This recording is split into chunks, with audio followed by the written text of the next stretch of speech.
Mapuno, maaliwalas, malayo sa ingay at polusyon at may mga fun-packed activities pa. Kung ito ang hinahanap mo, oras na siguro para dayuhin mo ang isa sa pinakamalaking green spaces dito sa Pasig, ang Maybunga Rainforest Park.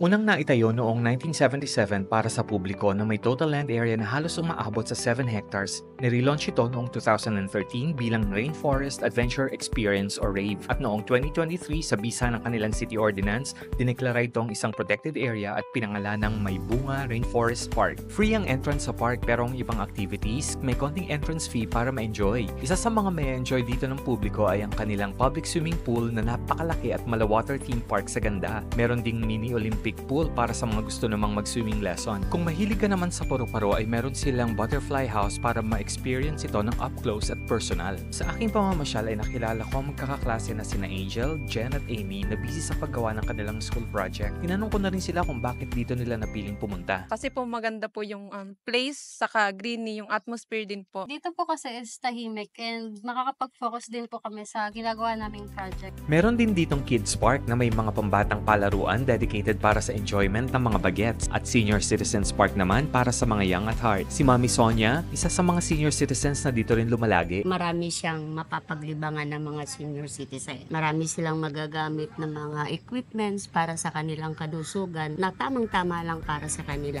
Bukod pa dyan, dinarayo rin lalo na kung summer ang kanilang boating lagoon. Maganda, tahimik at nakaka-relax kahit hindi ka magbangka. Kung physical activities ang hanap mo, meron ding gym dito na 30 pesos per visit lang ang bayad. Adventure park kung saan pwede kang mag-rappel at mag-wall climbing. Nandyan din ang amphitheater na ginagawang jogging path ng mga gustong magpapawis. Sa paglalakad-lakad ko ay namataan ko rin ang grupong to ng mga kabataan na nagpa-practice ng kanilang flair bartending. Kaya nakachika na rin ako. Bakit nyo dito napili sa Maybunga Rainforest Park mag-practice? Mas pinili po namin to dahil mapuno, maliwalas, maganda yung grass. And perfect para sa amin na hindi masyadong makapag-ingay. Maganda yung lugar. At kung mapagod ka naman sa iyong nature tripping o exercise, huwag mag-alala dahil may mga tindahan din dito ng snacks para makapag-refresh. Hindi lang dyan nagtatapos dahil meron din ditong pet park para maipasyal ang ating mga furry friends at flower farm na may iba't ibang uri ng mga bulaklak.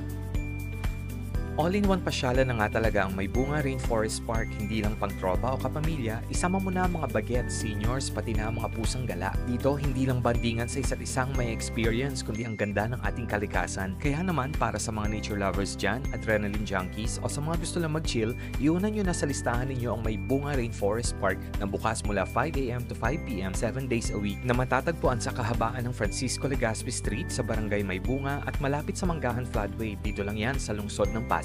Kaya mga ka-GGSS, kita-kits tayo at samahan niyo ulit ako sa ating susunod na gala. Dito lang yan sa Gala Gala Sarap Sarap.